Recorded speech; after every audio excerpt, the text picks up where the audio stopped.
Hi అండి, welcome to our channel.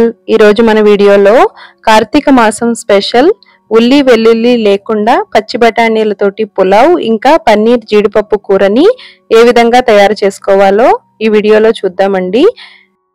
ఈ పచ్చి బఠానీలతోటి పులావ్ కుక్కర్లో చాలా ఈజీగా తయారు చేసుకోవచ్చండి. పిల్లలకి లంచ్ బాక్స్ లో కూడా ఇవ్వచ్చు. పన్నీర్ కూరలో తయారు చేసే ఈ గ్రేవీ తోటి మిక్స్డ్ వెజిటబుల్ కర్రీ ఇంకా కొన్ని రకాల కూరల్ని కూడా తయారు చేసుకోవచ్చండి. మన ఛానల్లో ఇవే కాకుండా చాలా రకాల ఉల్లి వెల్లుల్లి లేకుండా చేసిన రెసిపీస్ ఉన్నాయి. ఎండ్ స్క్రీన్ లో వాటి యొక్క లింక్ ఇస్తాను, ఒకసారి చూడండి. ముందుగా పన్నీర్ కూరని తయారు చేయడానికి కప్పులోకి పన్నీర్ని తీసుకుని వేడి నీళ్లను వేసుకుని ఒక 10 నిమిషాల సేపు నానబెట్టుకోవాలి. ఇలా పన్నీర్ని వేడి నీళ్లలో నానబెట్టుకోవడం వల్ల కూరలో వేసిన తర్వాత గట్టిగా అవ్వకుండా సాఫ్ట్ గా ఉంటుందండి కూర. ఇప్పుడు వేరొక కప్పులోకి ఒక 20 వరకు జీడిపప్పుని వేసుకుని వేడి నీళ్లను వేసుకుని వీటిని కూడా ఒక 10 నిమిషాల సేపు నానబెట్టుకోవాలి. ఇప్పుడు స్టవ్ మీద ప్యాన్ పెట్టుకుని 2 టేబుల్ స్పూన్ల నూనె వేసుకోవాలి. నూనె వేడైన తర్వాత 3 వరకు మీడియం సైజు టమాటాలు తరుగు వేసుకోవాలి. 4 చిన్న సైజు అల్లం ముక్కలు, 2 పచ్చిమిర్చి, ఒక యాలక, ఒక లవంగం వేసుకుని టమాటా సాఫ్ట్ గా అయ్యే విధంగా మగ్గించుకోవాలి. చల్లారిన తర్వాత వీటిని మిక్సీ జార్లోకి తీసుకుని నానబెట్టుకున్న జీడిపప్పులో ఒక 4 జీడిపప్పుల్ని పక్కన పెట్టుకుని మిగిలినవి మిక్సీ జార్లోకి వేసుకుని మెత్తగా మిక్సీ చేసుకోవాలి. ఈ గ్రేవీ కూరకి చాలా టేస్టీగా ఉంటుందండి. ఇలా ఆయిల్లో ఫ్రై చేసి చల్లారిన తర్వాత మిక్సీ చేసుకుంటే కూర టేస్ట్ అనేది చాలా బాగుంటుంది. స్టవ్ మీద ప్యాన్ పెట్టుకుని కూరకి తగినట్లుగా ఆయిల్ వేసుకుని ఆయిల్ గోరువెచ్చబడిన తర్వాత ఫ్లేమ్ ని లోలో పెట్టుకుని ఒక 1/2 స్పూను పసుపు, కూర రుచికి తగినట్లుగా కారం ఇంకా సాల్ట్ వేసుకుని ఒక 1/2 స్పూను గరం మసాలా వేసుకుని ఈ ఆయిల్లో లో ఫ్లేమ్ లో ఫ్రై చేసుకోవాలి. లో ఫ్లేమ్ పెట్టుకున్నట్లయితే కారం అనేది రంగు మారకుండా ఉంటుందండి.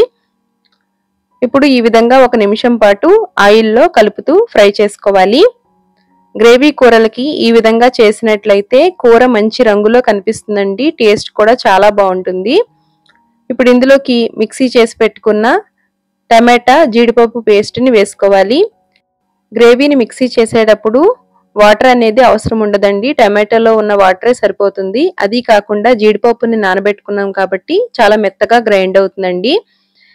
ఇప్పుడు ఈ గ్రేవీని లో టు మీడియం ఫ్లేమ్ లో ఆయిల్ పైకి వచ్చే విధంగా ఫ్రై చేసుకోవాలి. ఇలా ఫ్రై చేసుకుంటే గ్రేవీ కూరల టేస్ట్ అనేది చాలా బాగుంటుంది. ఇప్పుడు ఇందులోకి నానబెట్టుకున్న పన్నీర్ క్యూబ్స్ ని వేసుకోవాలి. పన్నీర్ ని విడిగా కూడా ఆయిల్లో ఫ్రై చేసుకుని వేసుకుంటారండి, అలా కూడా బానే ఉంటుంది. ఇలా ఫ్రోజన్ లోంచి తీసిన వెంటనే డైరెక్ట్ గా కూరలో వేయకుండా వేడి నీళ్లలో నానబెట్టుకుంటే పన్నీర్ గట్టిగా ఉండకుండా సాఫ్ట్ గా ఉంటుందండి. ఇప్పుడు 1 నిమిషం పాటు కలుపుతూ మగ్గించుకున్న తర్వాత ఇందులోకి గ్రేవీకి తగినట్లుగా వాటర్ వేసుకుని కలుపుకోవాలి. చల్లారితే గట్టి పడుతుందండి. జీడిపప్పు పేస్ట్ని వేసాం కాబట్టి కలుపుతూ ఉండాలి, లేదంటే అడుగంటుతుందండి. ఇలా మరుగుతూ ఉండగా ఇందులోకి పక్కన పెట్టుకున్న మిగిలిన జీడిపప్పు, కట్ చేసి పెట్టుకున్న పచ్చిమిర్చి, కొద్దిగా కసూరి మేతిని నలిపి వేసుకుంటే ఫ్లేవర్ చాలా బాగుంటుందండి.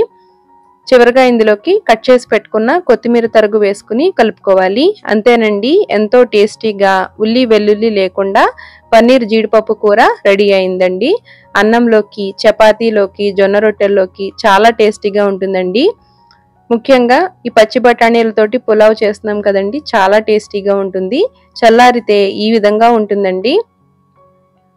చూసారు కదండి, ఎంతో సింపుల్ గా పన్నీర్ కూరని ఏ విధంగా తయారు చేసామో. ఇప్పుడు పచ్చి బఠానీలతోటి పులావ్ని చూద్దాము. ముందుగా పులావ్లోకి చిన్న మసాలాని ప్రిపేర్ చేసుకోవాలండి. మిక్సీ జార్లోకి గుప్పెడు పుదీనా ఆకులు, గుప్పెడు కొత్తిమీర ఆకులు వేసుకోవాలి. ఈ ఫ్లేవర్ అనేది పులావ్కి చాలా బాగుంటుందండి. ఇప్పుడు ఇందులోకి 2 రెమ్మల కరివేపాకుని వేసుకోవాలి. పులావ్లోకి కారం కోసం ఒక 4 పచ్చిమిర్చీలను వేసుకోవాలి. ఒక 6 వరకు చిన్న సైజు అల్లం ముక్కలు, ఫైన్ గా గ్రైండ్ అవ్వడం కోసం సగం టమాటాని ముక్కలుగా కట్ చేసుకుని వేసుకోవాలి. ఒక 1/2 స్పూను పసుపు, కొద్దిగా సాల్ట్ కూడా వేసుకుని ఒక యాలక్కాయ, ఒక లవంగం వేసుకుని మెత్తగా మిక్సీ చేసుకోవాలి. ఇలా టమాటా వేయడం వలన మెత్తగా గ్రైండ్ అవుతుందండి, ఇంకా వాటర్ వేయాల్సిన అవసరం లేదు. ఇప్పుడు స్టవ్ మీద కుక్కర్ పెట్టుకుని 1 టేబుల్ స్పూన్ నెయ్యి వేసుకోవాలి. 2 టేబుల్ స్పూన్ల ఆయిల్ వేసుకోవాలి.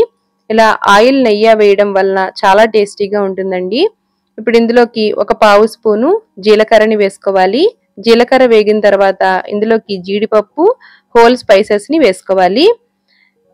ఇవి ఒక నిమిషం పాటు కలుపుతూ ఫ్రై చేసుకున్న తర్వాత ఇందులోకి మిక్సీ చేసి పెట్టుకున్న పుదీనా, కొత్తిమీర పేస్ట్ ని వేసుకోవాలి.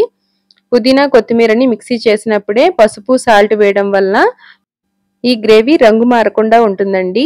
ఇప్పుడు పచ్చివాసన పోయే వరకు ఒక నిమిషం ఆయిల్ పైకి వచ్చే విధంగా కలుపుతూ మగ్గించుకున్న తర్వాత పచ్చి బఠానీలను వేసుకుని కలుపుకోవాలి. మీకు ఇందులోకి పచ్చి బఠానీ అందుబాటులో లేనట్లయితే ఫ్రోజన్ బఠానీ అయినా వేసుకోవచ్చండి. ఈ విధంగా ఒక నిమిషం పాటు కలుపుతూ మగ్గించుకోవాలి. ఈ పచ్చి బఠానీలు చాలా త్వరగా ఉడికిపోతాయండి. రైస్తో పాటు సమానంగా ఒక విజిల్ వస్తే సరిపోతుందండి. ఎక్కువసేపు ఉడికించిన అవసరం లేదు. ఈ సీజన్లో చాలా ఈజీగా దొరుకుతాయండి ఈ పచ్చి బఠానీలు. చాలా టేస్టీగా కూడా ఉంటాయి వీటితో చేసిన రెసిపీస్. ఇప్పుడు ఇందులోకి నానబెట్టుకున్న బియ్యాన్ని వేసుకోవాలి. అరగంట ముందు బియ్యాన్ని నానబెట్టుకుంటే పులావ్ అనేది పొడి పొడిగా వస్తుందండి. నేను ఇక్కడ బాస్మతి రైస్ తోటి చేస్తున్నాను. మీరు సోనా మసూరి రైస్ తోటైనా చేయొచ్చు. ఇప్పుడు రైస్ అంతా బాగా కలిసేలాగా కలుపుకోవాలి. ఈ విధంగా కలుపుకున్న తర్వాత ఇందులోకి 1 గ్లాసు బాస్మతి రైస్ తీసుకుంటే 1.5 గ్లాస్ చొప్పున వేసుకోవాలండి. అదే మీరు సోనా మసూరి రైస్ తోటి చేసినట్లయితే 2 గ్లాసుల వాటర్ వేసుకోవాలి. ఇందులోకి రుచికి తగినంత సాల్ట్ వేసుకుని ఒకసారి కలుపుకోవాలి. ఈ విధంగా కలుపుకుని వాటర్ ఇలా మరుగుతూ ఉండగా కుక్కర్ మూత పెట్టుకుని హై ఫ్లేమ్లో ఒక విజిల్ వస్తే సరిపోతుందండి. అదే సోనా మసూరి రైస్ తోటి చేస్తే 2 విజిల్స్ రావాలండి. మన ఛానల్లో ఉల్లి వెల్లుల్లి లేకుండా చేసిన పులావ్ రెసిపీస్ కూడా ఉన్నాయి. ఎండ్ స్క్రీన్లో ఇస్తాను, ఒకసారి చూడండి. అస్సలు అడిగంటదు, చాలా టేస్టీగా ఉంటుందండి. వేడి మీద ఇలా ముద్దగా ఉంటుంది, చల్లారిన కొలది పొడి పొడిగా వస్తుందండి. చూసారు కదండి, ఎంతో సింపుల్గా పన్నీర్ జీడిపప్పు కూర ఇంకా పచ్చి బఠానీలతోటి పులావ్ని ఏ విధంగా తయారు చేసామో. మన ఛానల్లో జొన్న రొట్టెలు కూడా ఉన్నాయి, ఒక్కసారి చూడండి. అంతేనండి, ఎంతో సింపుల్గా కార్తీక మాసం స్పెషల్ పచ్చి బఠానీలతోటి పులావ్ ఇంకా ఉల్లి వెల్లుల్లి లేకుండా పన్నీర్ జీడిపప్పు కూరని ఏ విధంగా తయారు చేసామో మీరు కూడా ట్రై చేసి ఎలా వచ్చిందో కామెంట్ చేయండి. వీడియో నచ్చితే లైక్ చేసి మీ ఫ్రెండ్స్ అండ్ ఫ్యామిలీ మెంబర్స్కి షేర్ చేయండి.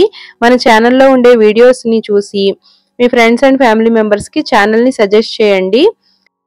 మన ఛానల్లో గోధుమ పిండితోటి చేసిన దూదిలాంటి బొబ్బట్లు ఇంకా ఫంక్షన్స్లో వడ్డించే దోస ఆవకాయని ఏ విధంగా తయారు చేసుకోవాలో రీసెంట్గానే అప్లోడ్ చేశానండి.